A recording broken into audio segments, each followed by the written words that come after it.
بسم اللہ الرحمن الرحیم۔ روزانہ کوئی ایک آیت آپ کی خدمت میں پیش کر رہا ہوں، چھوٹی سی آیت ہے اور ہمیں اور آپ کو چھوٹی چھوٹی آیتیں اچھی لگتی ہیں جو یاد ہو جائیں، اور کم از کم اس آیت کو 13 مرتبہ پڑھ لیجیے۔ کسی نے پوچھا مولانا غصہ بہت آتا ہے، غصے کا علاج کیا ہے؟ غصے کے علاج بہت سارے۔ آپ پوچھیں اگر ماہر نفسیات سے، وہ غصے کا علاج بتاتے ہیں کہ صبح 5 سے 7 منٹ کے لیے گہری سانس لیجیے۔ سانس لیجیے آپ اپنی ناک سے اور خارج کیجیے اپنے منہ سے۔ اسے کہتے ہیں گہری سانس، کچھ دیر روک کر پھر سے نکالنا۔ اس سے کیا ہوگا؟ اس سے انسان کے ذہن میں جو ایک ٹینشن پیدا ہو رہی ہے غصے کی بنیاد وہ کور ہوگی۔ لیکن روایات کے لحاظ سے غصے کا علاج کیا؟ وہ سارے غصے برے نہیں ہوتے، کچھ غصے اچھے بھی ہوتے ہیں۔ اگر اچھے والے غصے نہ ہوتے تو پھر یہ کافروں کے حصے بکرے کیسے ہوتے؟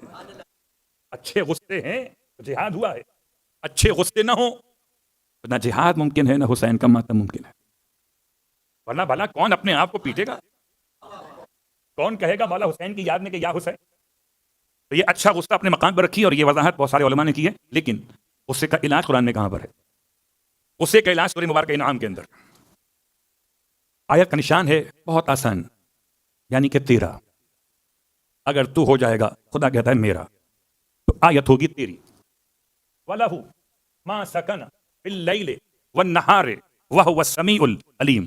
چھوٹی وہ الگ بات ہے، حصے بڑے بڑے اچھے لگتے، اگر آیتیں چھوٹی چھوٹی اچھی لگتی۔ وَلَهُ مَا سَكَنَ فِي اللَّيْلِ وَالنَّهَارِ وَهُوَ السَّمِيعُ الْعَلِيمُ۔ یاد ہو گئی؟ ہے اس کے لیے لہو ما سکنا، جو رکا ہوا ہے، فی اللیل والنہار، دن اور رات میں جو رکا ہوا ہے سب خدا کے لیے۔ وَهُوَ السَّمِيعُ الْعَلِيمُ، وہی سننے والا بھی ہے، وہی جاننے والا بھی۔ اس آیت کے کرامتیں اتنی ہیں، اس کو میں غصے کے علاج کی آیت کہوں، آیت دفع غضب کہوں، آیت دفع خشم کہوں، آیت دفع خشم اور غضب کے علاوہ سکون حاصل کرنے کی آیت کہوں۔ کتنی بار پڑھنی ہے؟ بہت مجرب ہے یہ آیت، اور کمال یہ کہ اس آیت میں فیگر کوئی نہیں ہے، جتنی مرتبہ چاہیں پڑھیں، پڑھتے چلے جائیں۔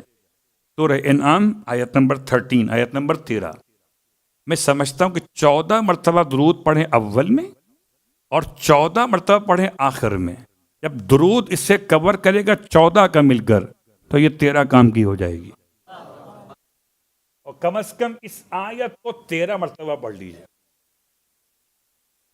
کیونکہ ہمارے اور آپ کے درمیان جو ہے وہ جب تک فیگر کوئی خود سے نہ بیان کی جائے، سمجھتے لگتا ہے کوئی دوا تو دی ہے مگر یہ لکھا ہی نہیں کھانی کتنی دفعہ صلوات پڑھیں محمد والے محمد۔